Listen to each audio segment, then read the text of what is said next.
Hello' everyone, কি খবৰ? আশা কৰিছোঁ আপোনালোক ভালে আছে। আজি আপোনালোকৰ মাজলৈ আন এটা ৰেচিপি আগবঢ়াব লৈছোঁ। বহাগ বুলি ক'লেই নতুন নহয় জানো? নতুন বছৰ, নতুন গছৰ পাত, তাৰোপৰি নতুন নতুন খাদ্য। এই বহাগতে আমি আমৰল টোপ খাওঁ। এই আমৰল টোপেৰে এতিয়া বনাইছোঁ বিলাহী, কণ বিলাহী লৈছোঁ, জলকীয়া, নহৰু, পিঁয়াজ দেখিছে আপোনালোকে। এনেদৰে মই এতিয়া বনাম, চাই থাকক। আমৰল টোপৰ লগতে আমাক লাগিব এয়া হৈছে ডিম মই 3টা লৈছোঁ। যিহেতু আমৰলটো বেছি নাপালোঁ, অকণমানহে পালোঁ, আৰু এয়া গোটেই সামগ্ৰীখিনি আপোনালোকক দেখাইছোঁ।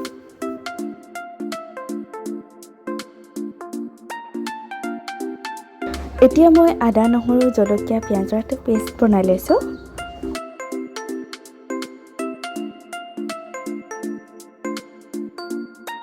কেৰাহী গৰম হৈ গ'ল আৰু এতিয়া দিম মিঠাতেল বেছি দিয়া নাই, অলপ জোখৰ পৰিমাণত দিছোঁ। আৰু এতিয়া পিঁয়াজ, কাটি থোৱা পিঁয়াজ এটা দি দিছোঁ।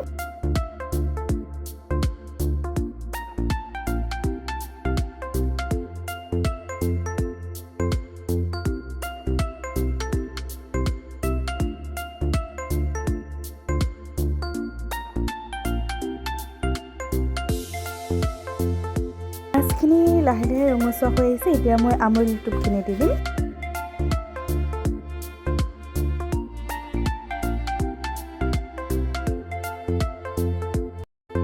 এতিয়া দিলোঁ কণ বিলাহী, আদা, নহৰু, জলকীয়া পেষ্ট, নিমখ আৰু হালধি দিলোঁ, কিন্তু আপোনালোকক দেখুৱাহে নহ'ল।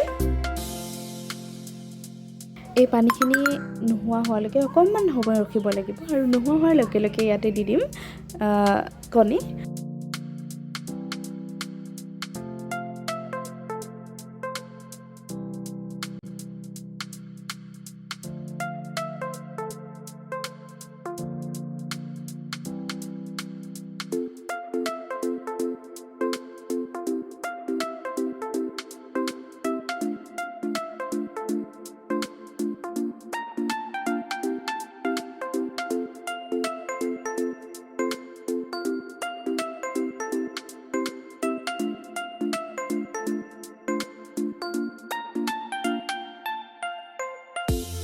এতিয়া খোৱাৰ বাবে সম্পূৰ্ণৰূপে প্ৰস্তুত হৈ গ'ল।